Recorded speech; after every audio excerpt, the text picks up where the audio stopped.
kid, my dad had an accident involving a chainsaw, resulting in stitches in two of his fingers. Luckily, the doctor was able to save his fingers. Nonetheless, it taught me the importance of chainsaw safety. Chainsaws can be a very dangerous tool.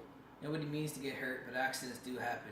To prevent these accidents from happening, you need to have some of the following equipment: steel-toed boots, cut-resistant chaps,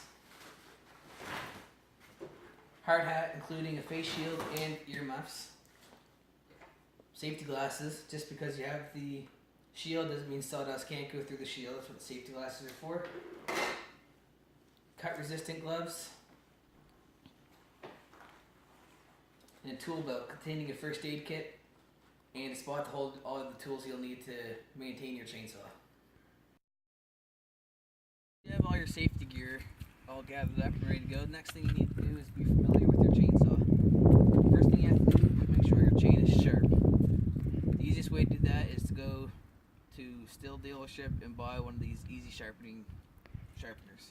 All you have to do is line up the file with the teeth and make sure the other file is on top of the raker, and it tells you right on the handle what angles your sharpener has to be at. So all you have to do is put it on, push it back in the direction that the arrow says. Then once that tooth is done, a good idea is to take a highlighter and put a little mark on top of the tooth that you just got sharpened. So when you go through, you're sharpening your chain, and you get all the teeth, you can find out where you started. And then once you do this side, you just flip saw around, do the teeth that are pointing the other way, same thing, make a mark on the tooth that you started on, and then go all the way around sharpening all your chains, all your teeth. After you got your chain all sharpened, you have to make sure you have your right fuel. So your fuel ratio is 50 parts gas to 1 part oil.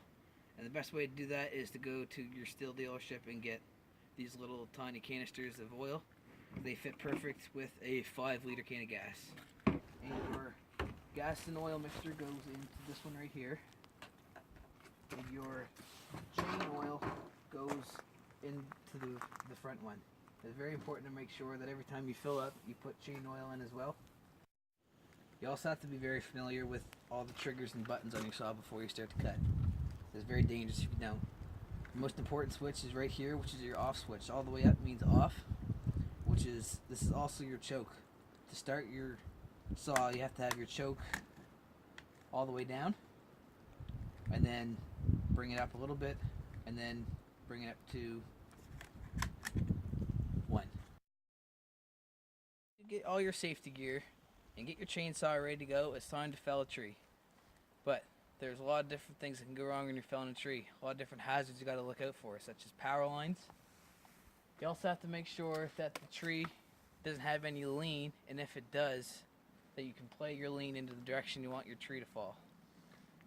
You also have to look up for any loose branches that can fall off from the vibration of the trees. If there are any up top, they can come down and hit you in the head when you're cutting your tree.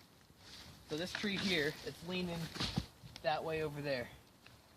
So I'm going to make my notch on this side of the tree. And a notch is, it's also called a wedge. You come down at a 45-degree angle, about 1/3 of the way through the tree, and you come straight through the lay of the land until you meet your 45-degree cut. And once you have your wedge out, it's time to come through from this side flat, 1 to 2 inches above where your 2 other cuts meet.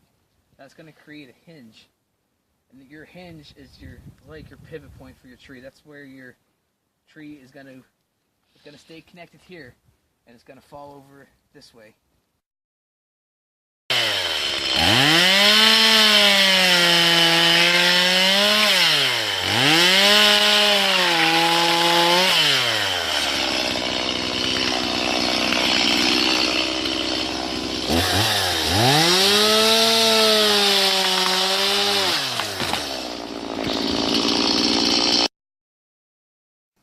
Every step to felling a tree is just as important as the other steps. If things don't go smooth, things can go very south very quick. Before I bought this house, couldn't even see the lake behind me. But luckily I know how to use a chainsaw safely and efficiently, and I was able to clear the land by myself, and now I can enjoy the view from my deck.